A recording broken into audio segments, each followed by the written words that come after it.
اکثر لوگوں کے سامنے انہیں بہنے سے روک لیتے ہیں۔ ہر شخص ہم اپنے آنسو نہیں دکھاتے کیونکہ وہ اتنا خاص نہیں ہوتا، مگر یہ آنسو ہم اپنے رب کے سامنے نہ تو روکتے ہیں نہ روک سکتے ہیں۔ اس کی بارگاہ میں حاضر ہو کر اپنا سر اس کے آگے جھکا کر ہم جو آنسو بہاتے ہیں وہ کسی اور کے آگے بہہ ہی نہیں سکتے۔ ہمارے آنسو انسانوں کے لیے بے زبان ہوتے ہیں، مگر ہمارے پروردگار کے آگے یہی آنسو ساری داستان بیان کر دیتے ہیں، کیونکہ جیسے یہ آنسو خاص ہے نا، اس کی محبت بھی اتنی ہی خاص ہے، بے لوز، بے حد محبت۔ جب بندہ بہت پریشان ہو جاتا ہے تو پھر اس کی تسلی دی گئی ہے کہ بے شک ہر تنگی کے بعد آسانی ہے۔ اللہ رب العزت کے سامنے ایسے گر گرا کر مانگے کہ اللہ پاک آپ کے آنسوں کو دیکھ کر فوراً عطا کر دے۔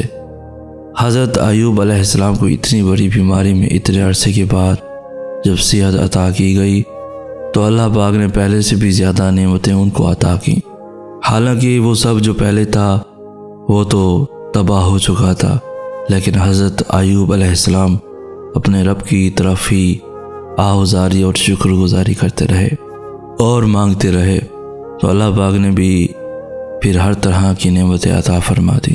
ہم نے بھی ہر حال میں اسباب کو اختیار کرتے ہوئے صرف اللہ پاک کی رحمت کی طرف توجہ کرنی ہے۔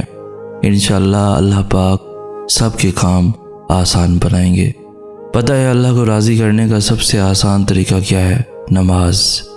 نماز تمہارے اور اللہ کے درمیان موجود ہر فاصلہ ختم کر دیتی ہے، اور اللہ کو اپنے بندے کی سب سے پیاری بات یہی لگتی ہے جب اس کا بندہ اس کے پسندیدہ انداز سے اسے مناتا ہے۔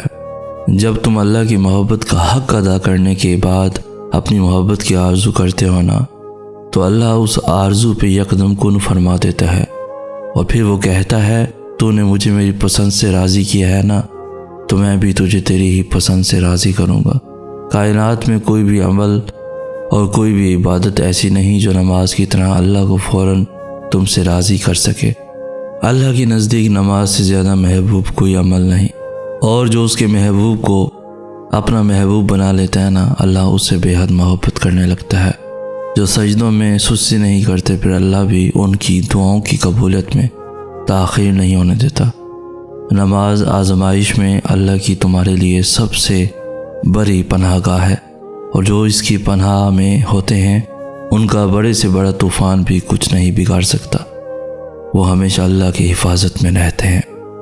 زندگی کو نہ تھوڑی سی بریک لینے دو، جہاں 10 لوگوں سے بات کرتے ہو وہاں 2 لوگوں سے بات کرو، جہاں پورا دن موبائل استعمال کر رہے ہو وہاں 6-7 گھنٹے استعمال کر لو، جہاں تم 1 گھنٹہ بھی سو نہیں پا رہے وہاں جیسے بھی کر کے دن میں 2 سے 3 دفعہ نیند لے لو۔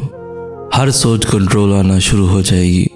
تم جتنا لوگوں سے باتیں کرو گے الجھتے جاؤ گے، بے سکون رہو گے۔ اپنا بہترین دوست اللہ کو بناؤ۔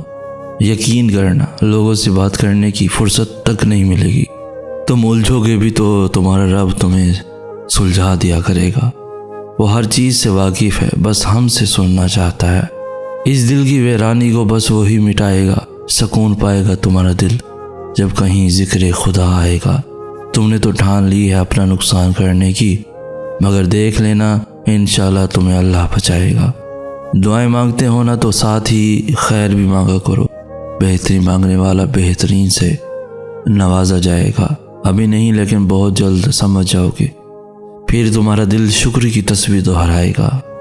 اللہ کو معصومیت پسند ہے، ایسی معصومیت کے نیکی کرے اور اسے اللہ کا احسان سمجھے، ایسی معصومیت کہ اگر وہ گناہ کر لے تو فوراً توبہ کی طرف متوجہ ہو جائے، اللہ سے معافی مانگے، جیسی بھی ٹوٹی پھوٹی، اچھی بری، پکی سچی، بس وہ مانگے۔ اللہ کو گناہوں کی نشاندہی پسند ہے کہ وہ اپنے گناہوں پر نظر رکھے۔ اللہ کو وہ دل پسند ہے جو اس کی محبت سے لبریز رہتا ہے۔ اللہ کو بندگی پسند ہے، اس کی محبت سے بندھی ہوئی، اس کے خوف سے سہمی ہوئی نہیں۔ اللہ محبت ہے اور وہ محبت کو ہی محبوب رکھتا ہے۔ اے اللہ، میرے لیے جو بہتر ہے وہ مجھے عطا فرما۔ میں انسان ہوں اور میری آرزوئیں اور خواہشیں بھی بہت زیادہ ہیں، میری کمزوریاں بھی میرے ساتھ ساتھ ہیں، اور تو پروردگار مطلق ہے۔ میں بہت دست بستہ انداز میں عرض کرتا ہوں کہ مجھے کچھ ایسی چیز عطا فرما جو مجھے بھی پسند آئے اور میرے ارد گرد رہنے والوں کو، میرے عزیز اقارب کو بھی پسند ہو، اور اس میں تیری رحمت بھی شامل ہو۔ دعا سب کر سکتی ہے، بس اس یقین کے ساتھ مانگنا کہ جو مانگ رہے ہو وہ دنیا کے لیے اور تمہارے لیے ناممکن ہے، مگر جس سے مانگ رہے ہو وہ علی کل شیء قدیر ہے، جو اس پورے نظام شمسی کو چلا رہا ہے، جو رات اور دن کو بدل رہا ہے، جو تمہارے جسم میں ایک نظام کے تحت خون کو گردش کروا رہا ہے، جو آج تک تمہیں ہر بار سنبھالتا آیا ہے۔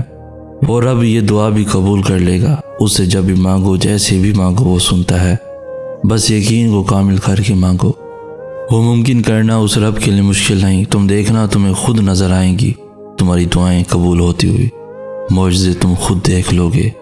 یہ یاد رکھو، اللہ تعالیٰ کو بھی ہم سے یہی مطلوب ہے کہ ہم اسے یاد کریں، ہم اسے محبت کریں، ہم اسے بار بار بلائیں، اس کے پاس جائیں، مگر مسئلہ پتہ کیا ہے؟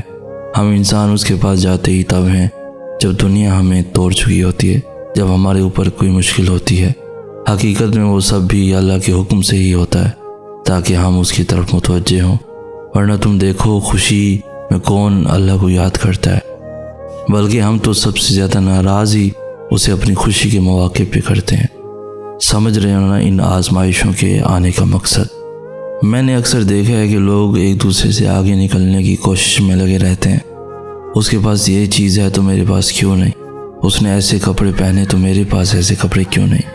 کسی تقریب میں جانا ہے تو ہر دفعہ نیا لباس، تاکہ لوگ دیکھ کر یہ نہ کہیں کہ اس نے تو پہلے بھی یہ پہنے تھے۔ ایک دوسرے سے حسد رکھنا یہ سب عام ہو گیا ہے، مگر کوئی اس چیز میں دوسرے سے آگے نکلنے کی کوشش نہیں کرتا کہ اس کا اللہ سے کیسا تعلق ہے۔ اپنے اور اللہ سے تعلق کو مضبوط بنانے کے لیے کوئی جتن نہیں کرتا۔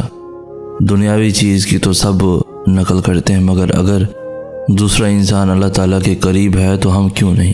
وہ اللہ کے لیے نماز پڑھ رہا ہے تو ہم کیوں نہیں؟ آج کل لوگوں کو دنیا کا لالچ ہے، اگر یہی لالچ نیکیاں کمانے کا ہوتا تو دنیا میں برائی کے لیے جگہ کم پڑ جاتی۔ در بدر کی ٹھوکریں کھا کر جب انسان اللہ کے در تک پہنچتا ہے تو اللہ اپنے بندے کو اس کی چاہت سے نواز دیتا ہے۔ ساری حاجتیں تو اسی کے در سے پوری ہونی ہیں، پھر چاہے سب سے پہلے جاؤ یا سب سے آخر میں۔ یہ دکھ درد تمہارے اس کی طرف سے تمہاری سزا نہیں ہے، یہ آزمائشیں تمہارے ماضی کی خطاؤں کا نتیجہ نہیں ہے، یہ بے سکونی تمہاری اس کی تم سے ناراضگی کی وجہ نہیں ہے، یہ اس کے طریقے ہیں تمہیں خود تک بلانے کے۔ یہ بے چینی بے وجہ نہیں ہے، وہ اپنے محبوب بندوں کو سزائیں نہیں دیا کرتا، وہ جن سے محبت کرتا ہے انہیں تکلیف میں نہیں چھوڑا کرتا، وہ تمہارے دعاؤں میں اٹھنے والے ہاتھ خالی نہیں موڑتا، وہ تمہارے سجدوں میں بہتے آنسو بے مول نہیں چھوڑتا، وہ تو تمہاری خاموش دعاؤں کو بھی بڑے غور سے سنتا ہے، وہ تمہاری سکتی فریادیں اپنے پاس سنبھال لیتا ہے، وہ جب تمہیں سجدوں کی توفیق دیتا ہے تو تمہارا انتظار کرتا ہے، وہ جو تم سے 70 ماؤں سے زیادہ محبت کرتا ہے، وہ بھلا کیسے تمہیں درد کی شدت سے گزار سکتا ہے؟ یہ بس آزمائش ہے جو وہ اپنے محبوب بندوں کو دیتا ہے۔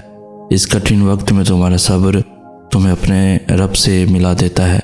جب صلے کا وقت آتا ہے تو وہ اپنی رحمت کے سارے دروازے کھول دیتا ہے۔ جب کن فرمایا جاتا ہے تو آسمانوں کے فیصلے تمہاری رضا کے مطابق لکھ دیتا ہے، پھر وہ بھی حاصل ہو جاتا ہے جو کبھی لا حاصل رہا ہو۔ پھر وہ نوازتا ایسا ہے کہ ہر ناممکن ممکن کا روپ ڈھال دیتا ہے، اور جب وہ تمہاری دعاؤں پہ راضی ہو جاتا ہے تو وہ یہ نہیں دیکھتا کہ دنیا اس چیز پر مطمئن ہے یا نہیں ہے، اور نہ اس کو اس بات سے کوئی فرق پڑتا ہے کہ اس دعا کی قبولیت میں کتنی رکاوٹیں ہیں۔ وہ جب ارادہ باندھ لیتا ہے تو ناممکن کی ساری گرہیں اپنے آپ کھل جاتی ہیں۔